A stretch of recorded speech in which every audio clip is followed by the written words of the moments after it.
അരുൺകുമാർ, അത് പറയുമ്പോൾ B J പിക്ക് മുന്നോട്ട് വെക്കാവുന്ന ഒരു വാദമുണ്ട്. അദ്ദേഹം ചോദിക്കുന്നത് ഇരട്ട വോട്ട് മുമ്പ് ഉണ്ടായിട്ടില്ലേ, അത് പരസ്പരം ചലഞ്ച് ചെയ്തിട്ടില്ലേ, അതിനപ്പുറം എന്തെങ്കിലും ഇക്കാര്യത്തിലുണ്ടോ? കാരണം അങ്ങനെയാണെങ്കിൽ പരാതി കൊടുക്കാമായിരുന്നില്ലേ? പരാതി കൊടുത്തോ? പരാതി കൊടുക്കാതെ എത്രയോ കാലങ്ങൾക്ക് ശേഷം ഇപ്പോൾ മാധ്യമങ്ങൾ കൊണ്ടുവരുന്ന വിവരങ്ങൾക്കൊപ്പം സഞ്ചരിക്കുകയാണോ രാഷ്ട്രീയ പാർട്ടികൾ? ഈ ബി ജെ പി വാദത്തിന് എന്താണ് താങ്കളുടെ മറുപടി? രണ്ടാമത്തെ കാര്യം, അവിടെ വോട്ടർ പട്ടികയിൽ ക്രമക്കേട് നടന്നു എന്ന് സംശയിക്കത്തക്ക വിധത്തിലേക്ക് വളരെ ഗൗരവതരമായ ഒരു സാഹചര്യം രൂപപ്പെട്ടിട്ടുണ്ടോ? ഉദാഹരണ സഹിതം പറയാമോ?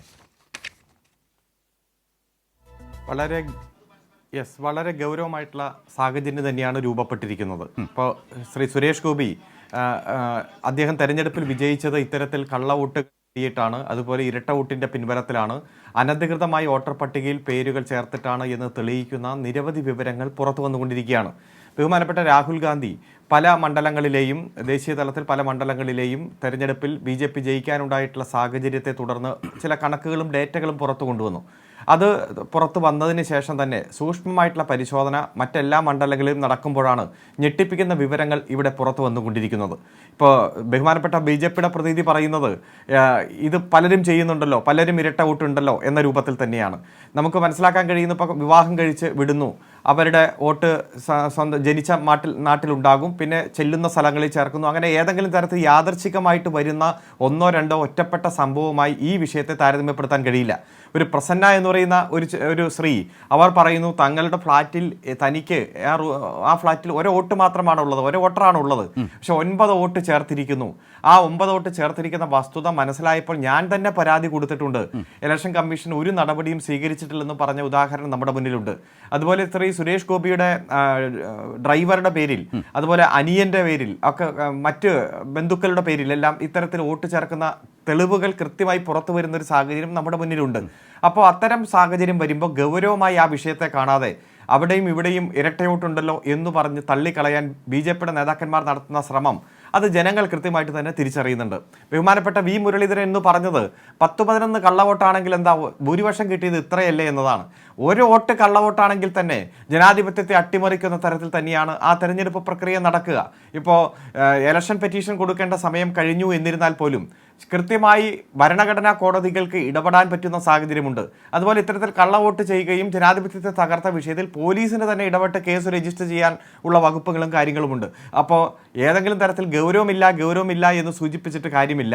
രാജ്യത്താകമാനം തെരഞ്ഞെടുപ്പിൽ 3ാം ഘട്ടം BJP ജയിക്കാൻ വേണ്ടിയിട്ട് അനുവർത്തിച്ച ആ നയം തന്നെ കേരളത്തിലും ഈ കഴിഞ്ഞ ലോക്സഭാ തെരഞ്ഞെടുപ്പിൽ അവർ കൃത്യമായി നടപ്പാക്കിയിട്ടുണ്ട് എന്ന് തെളിയിക്കുന്ന വിവരങ്ങളാണ് പുറത്തു വന്നുകൊണ്ടിരിക്കുന്നത്. തെരഞ്ഞെടുപ്പും മഹാരാഷ്ട്രയിലെ തെരഞ്ഞെടുപ്പും എല്ലാം നമ്മുടെ മുന്നിലുണ്ട്. ഒരു നിമിഷം അരുൺകുമാർ, അതായത് ഇപ്പോൾ താങ്കൾ പറഞ്ഞ ഒരു സാധാരണ ഇതൊക്കെ ചലഞ്ച് ചെയ്യുന്നത് തെരഞ്ഞെടുപ്പ് കേസുകളിലൂടെയാണ്. തെരഞ്ഞെടുപ്പ് വിജയത്തെ ചോദ്യം ചെയ്തു പോകുന്ന എതിർ സ്ഥാനാർത്ഥികൾ കൊടുക്കുന്ന ഹർജികളിലൂടെയാണ് ചോദ്യം ചെയ്യപ്പെടുന്നത്. ഞാൻ മനസ്സിലാക്കുന്നത് ആ ഘട്ടത്തിൽ ഇതിപ്പോൾ കരട് പട്ടിക വന്നതിന് ശേഷം അന്തിമ പട്ടിക വന്നതിനാൽ ഇടപെടാൻ കഴിയില്ല എന്ന നിലയിൽ വരണാധികാരി ഒരു നിലപാട് ചട്ടം ഉയർത്തിപ്പിടിച്ച് തന്നെയാകാം. പക്ഷേ UDFും LDFും ഇതുമായി ബന്ധപ്പെട്ട് അന്ന് തന്നെ പരാതികൾ കൊടുത്തിരുന്നു, അത്തരം ചില സംശയങ്ങളും പ്രശ്നങ്ങളും അവതരിപ്പിച്ചിരുന്നു. പക്ഷേ തെരഞ്ഞെടുപ്പ് കേസുകൾ പോയിട്ടില്ല. ഇപ്പോൾ വിവരങ്ങൾ പുറത്തു വന്ന സാഹചര്യത്തിൽ പോലീസ് അന്വേഷണം ആരംഭിച്ചിട്ടുണ്ട്. ഈ പോലീസ് അന്വേഷണത്തിലൂടെ ഇപ്പോൾ തന്നെ നിരവധിയായ വിവരങ്ങൾ നമ്മുടെ മുമ്പിൽ വന്നിരിക്കുന്നു. ഈ ബന്ധുക്കളും ആശ്രിതരും പാർട്ടി നേതാക്കളും ഒക്കെ തന്നെ ഇതുപോലെ മറ്റ് ജില്ലകളിൽ നിന്ന് താൽക്കാലികമായി 6 മാസമായി അവിടെ സ്ഥിരതാമസക്കാരാണ് എന്ന നിലയിലുള്ള ഒരു നറേഷൻ ഉണ്ടാക്കി അവിടെ വോട്ടവകാശം തരപ്പെടുത്തി. ഇത് അന്വേഷണത്തിലൂടെ, ഇപ്പോൾ പോലീസ് അന്വേഷണത്തിലൂടെ തിരിച്ചറിയുന്ന സാഹചര്യം വന്നാൽ എങ്ങനെയാണ് ഒരു തെരഞ്ഞെടുപ്പ് കേസായി ഇത് മാറുക? എങ്ങനെ ആ നിലയിൽ അത് കൂടുതൽ ഫലപ്രദമായി നിയമപരമായി മുന്നോട്ട് കൊണ്ടുപോകാൻ കഴിയും? അതിനൊരു നിയമവശം എങ്ങനെയാണ്? ഇപ്പോൾ ഇതിൽ നിരവധി ഉദാഹരണങ്ങളും തെളിവുകളും പുറത്തു വന്നുകൊണ്ടിരിക്കുക. ഇപ്പോൾ BJPയുടെ തന്നെ ഒരു നേതാവാണ് ശ്രീ V. മുരളീധരൻ. അദ്ദേഹം മലപ്പുറം ബേസ് ചെയ്തിട്ടുള്ള ആളാണ്. മലപ്പുറത്താണ് അദ്ദേഹത്തിന്റെ വോട്ട്. പക്ഷെ അദ്ദേഹവും കുടുംബവും ഈ തൃശ്ശൂർ മണ്ഡലത്തിൽ വോട്ട് ചെയ്തു എന്നുള്ള വിവരവും ഇപ്പോൾ പുറത്തു വരുന്നുണ്ട്. അപ്പോൾ ആധികാരികമായി വരുന്ന വിവരങ്ങൾ വെച്ച് പരിശോധിക്കുമ്പോൾ വി ഉണ്ണികൃഷ്ണൻ. അപ്പോൾ അതുപോലെ ആധികാരികമായിട്ടുള്ള വരുന്ന വിവരങ്ങൾ വെച്ച് മനസ്സിലാക്കുമ്പോൾ ഇതൊരു പ്രീ പ്ലാൻഡ് ആയിട്ടുള്ള ഒരു 2-3 വർഷം മുമ്പേ എടുത്ത തീരുമാനത്തിൻ്റെ കൃത്യമായിട്ടുള്ള എക്സിക്യൂഷനാണ് നടന്നിരിക്കുന്നത്. ഇപ്പോൾ കോൺഗ്രസിൻ്റെ നേതാക്കന്മാരും CPM-ൻ്റെ നേതാക്കന്മാരും CPI-യുടെ നേതാക്കന്മാരുമെല്ലാം ഈ വിഷയത്തിൽ LDF എന്ന രൂപത്തിലും പരാതി കൊടുത്തിട്ടുണ്ട്. ആ പരാതി കിട്ടുമ്പോൾ അത് ബന്ധപ്പെട്ട തഹസിൽദാർക്ക് അയക്കുന്നു, നടപടി പ്രോസസ്സിലാണെന്നൊക്കെ ആദ്യം പറഞ്ഞു. അവസാനം അന്തിമ പട്ടിക വന്നിരിക്കുന്നു, അതുകൊണ്ട് മുന്നോട്ട് പോകാൻ കഴിയില്ല എന്ന മറുപടിയാണ് കിട്ടുന്നത്. പക്ഷേ ഒരു ഇലക്ഷൻ ഭരണാധികാരിക്ക് ഇരട്ട വോട്ടുമായി ബന്ധപ്പെട്ടുകൊണ്ട് കൃത്യമായിട്ടുള്ള പരാതി കിട്ടിക്കഴിഞ്ഞാൽ അദ്ദേഹത്തിന് ഈ 2 മണ്ഡലങ്ങളിലുള്ള വോട്ടിൽ ഒരെണ്ണം മാത്രമേ കാസ്റ്റ് ചെയ്യുന്നുള്ളൂ എന്ന് ഉറപ്പുവരുത്താം. അതുപോലെ തന്നെ BLO-ൻ്റെ കയ്യിൽ നിന്ന് റിപ്പോർട്ട് വാങ്ങിച്ച്, ബന്ധപ്പെട്ട വില്ലേജ് ഓഫീസറും തഹസിൽദാരുടെ കയ്യിൽ നിന്ന് റിപ്പോർട്ട് വാങ്ങിച്ച് ഈ ഓർഡിനറി റെസിഡൻ്റ് ആയിട്ട് ഇദ്ദേഹം 6 മാസത്തിലധികമായിട്ട് അവിടെ ഉണ്ടോ എന്നതിനെക്കുറിച്ച് ആധികാരികമായിട്ട് വിവരങ്ങൾ ശേഖരിക്കാം. ഇപ്പോൾ ഒരു സ്ഥലമുണ്ട്, ഒരു വീടുണ്ട് എന്ന് വച്ച് വോട്ടർ പട്ടികയിൽ പേര് ചേർക്കാൻ പറ്റില്ല എന്ന് തന്നെയാണ് റെപ്രസെൻറ്റേഷൻ ഓഫ് പീപ്പിൾ ആക്ടിൻ്റെ സെക്ഷൻ 20 വ്യക്തമാക്കുന്നത്. സെക്ഷൻ 19 വോട്ട് ചേർക്കുന്നതുമായി ബന്ധപ്പെട്ടുകൊണ്ട് 18 വയസ്സ് പറയുന്നു. സെക്ഷൻ 20യുടെ ഓരോ പ്രൊവൈസോയിലും കൃത്യമായി തന്നെ ആ സാഹചര്യങ്ങൾ വിവരിക്കുന്നുണ്ട്. അപ്പോൾ പെർമനന്റ് റെസിഡന്റ് ആണ് എന്ന് തെളിയിക്കുന്ന സർട്ടിഫിക്കറ്റ് കൊടുക്കണം. സർട്ടിഫിക്കറ്റ് മാത്രമല്ല, അത് BLO-മാർ അത് ആധികാരികമായിട്ടുള്ള രേഖയാണെന്ന് കണ്ടെത്തണം. അതുപോലെ എന്തെങ്കിലും സംശയം വന്നാൽ കൃത്യമായിട്ട് പരിശോധിച്ച് നിയമപരമായിട്ട് ചെയ്യേണ്ടത്. അതൊന്നും ചെയ്യാത്ത തരത്തിൽ ഏകപക്ഷീയമായി കേന്ദ്ര തെരഞ്ഞെടുപ്പ് കമ്മീഷനാണല്ലോ ലോക്സഭാ തെരഞ്ഞെടുപ്പ് നടത്തുന്നത്.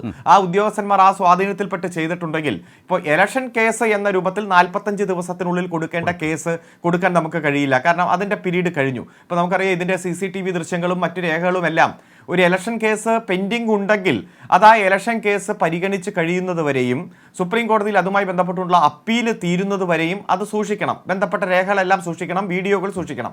പക്ഷേ ഇതൊരു ഇലക്ഷൻ കേസായിട്ട് മാറിയിട്ടില്ല എന്നതുകൊണ്ട് അത്തരത്തിലുള്ള രേഖകൾ സൂക്ഷിക്കപ്പെട്ടിട്ടുണ്ടാവില്ല. പക്ഷേ എന്നിരുന്നാലും അത് റിട്രൈവ് ചെയ്തെടുക്കാനുള്ള സാഹചര്യം നോക്കണം. പക്ഷേ ഇരട്ടയോട്ടുമായി ബന്ധപ്പെട്ടുകൊണ്ടും ജനാധിപത്യത്തെ അട്ടിമറിക്കുന്ന സാഹചര്യത്തിലുമെല്ലാം ഹൈക്കോടതിക്ക് നേരിട്ട് ഇടപെടാം, ഹൈക്കോടതിയിൽ റിട്ട് പെറ്റീഷനായിട്ട് പോകാം. അതുപോലെ പോലീസിൽ പരാതി കൊടുക്കുന്ന കേസ് പോലീസിന് രജിസ്റ്റർ ചെയ്ത് അത് മജിസ്ട്രേറ്റ് കോടതിയിലേക്ക് അതിൻ്റെ FIR കൊടുക്കാം.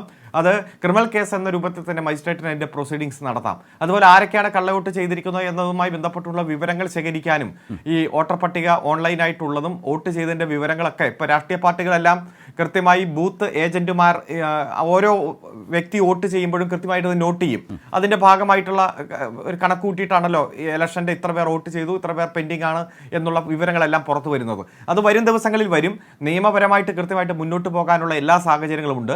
ഒരു ഇലക്ഷൻ കേസ് എന്ന രൂപത്തിൽ ഒരു തെരഞ്ഞെടുപ്പിനെ റദ്ദ് ചെയ്യുന്ന തരത്തിലോ അസാധുവായി പ്രഖ്യാപിക്കുന്ന തരത്തിലോ ഉള്ള ഒരു പ്രൊസീഡിങ്സ് ഇലക്ഷൻ കേസിൻ്റെ രൂപത്തിൽ മാത്രമേ നടക്കാത്തുള്ളൂ. ബാക്കി കോടതിക്ക് ഇടപെടുന്നതിന് ഒരു നിയമപരമായിട്ടുള്ള ബുദ്ധിമുട്ടുമില്ല. ഞാൻ മനസ്സിലാക്കുന്നത് ഇത്തരത്തിൽ നിരവധി ഇതുമായി ബന്ധപ്പെട്ടുള്ള പരിശോധനകളെല്ലാം ഇപ്പോൾ നടക്കുന്നു, പോലീസ് സ്റ്റേഷൻ നടക്കുന്നു. ഇതുമായി ബന്ധപ്പെട്ട ക്രിമിനൽ പ്രൊസീഡിങ്സ് ഇപ്പോൾ തൃശ്ശൂർ ACP അന്വേഷിക്കാൻ പോവുകയാണ്. കാരണം അങ്ങനെ അന്വേഷിക്കാൻ കഴിയുന്നത് തന്നെ ആ നിലയിൽ പരിശോധിക്കാൻ കഴിയുന്ന നിയമപരമായ അവകാശം അല്ലെങ്കിൽ സാധ്യത ഉണ്ട് എന്നതുകൊണ്ടാണല്ലോ. അത്തരം പ്രൊസീഡിങ്സ്, ക്രിമിനൽ പ്രൊസീഡിങ്സ് മുന്നോട്ട് കൊണ്ടുപോകാൻ കഴിയും എന്ന് തന്നെയാണ് കരുതേണ്ടതല്ലേ? അതെ, പൂർണ്ണമായും പ്രൊസീഡിങ്സുമായിട്ട് മുന്നോട്ട് പോകാൻ കഴിയും. പക്ഷേ ഈ ജനാധിപത്യത്തിന്റെ ഒരു ഏറ്റവും പ്രധാനപ്പെട്ട ഒരു പ്രത്യേകത തന്നെ ഈ 5 വർഷം കൂടുമ്പോഴുള്ള തെരഞ്ഞെടുപ്പാണ്, നിയമസഭയായാലും ലോകസഭയായാലും. അത് അട്ടിമറിക്കാൻ കരുതിക്കൂട്ടി ശ്രമിക്കുക, അത്തരത്തിലുള്ള അട്ടിമറിയിലൂടെ തെരഞ്ഞെടുപ്പ് വിജയം ഉറപ്പുവരുത്തുക. ഇപ്പോൾ ഒറ്റ മിനിറ്റ് ഇത്തരത്തിൽ ചേർക്കപ്പെട്ട വോട്ടുകളെല്ലാം ഡിലീറ്റ് ചെയ്ത് പോവുകയാണ്. ഇപ്പോൾ എടുത്ത് പരിശോധിച്ചാൽ തന്നെ അറിയാം, അവരവരുടെ വീട്ടിൽ ജന്മസ്ഥലത്തേക്ക് ഇത്തരത്തിൽ ഇല്ലീഗലായിട്ട് തൃശ്ശൂർ മണ്ഡലത്തിൽ വോട്ട് ചേർക്കപ്പെട്ടവരെല്ലാം അവരവരുടെ നാട്ടിലേക്ക് പോകുന്ന ഒരു സാഹചര്യമാണ് ഇപ്പോൾ കണ്ടുകൊണ്ടിരിക്കുന്നത്. അതുകൊണ്ട് ഇത് കണ്ടുപിടിക്കാൻ എളുപ്പമാണ്. അത് വരും ദിവസങ്ങളിൽ തന്നെ ഏറ്റവും ആധികാരികമായിട്ടുള്ള വിവരങ്ങൾ പുറത്തു വരുമെന്ന് തന്നെയാണ്. ഇന്ന് രാവിലെ കൈരളി ന്യൂസ് കൊണ്ടുവന്നൊരു വാർത്തയാണ്. ഈ സുരേഷ് ഗോപിയുടെ ഡ്രൈവർ അജയകുമാർ നിയമസഭാ തെരഞ്ഞെടുപ്പിൽ വോട്ട് ചെയ്തത് തിരുവനന്തപുരത്ത്, ലോക്സഭാ തെരഞ്ഞെടുപ്പിൽ സുരേഷ് ഗോപി മത്സരിച്ചപ്പോൾ വോട്ട് ചെയ്തത് തൃശ്ശൂരിൽ. അത് കഴിഞ്ഞ് വീണ്ടും അടുത്ത തെരഞ്ഞെടുപ്പിലേക്ക് പോകുമ്പോൾ വീണ്ടും തിരുവനന്തപുരത്തേക്ക് വോട്ട് മാറുന്ന സാഹചര്യമുണ്ട്. ഇത് തന്നെയാണ് സുരേഷ് ഗോപിയുടെ സഹോദരൻ്റെയും ഭാര്യയുടെയും ഒക്കെ സാഹചര്യം വന്നിട്ടുള്ളത്.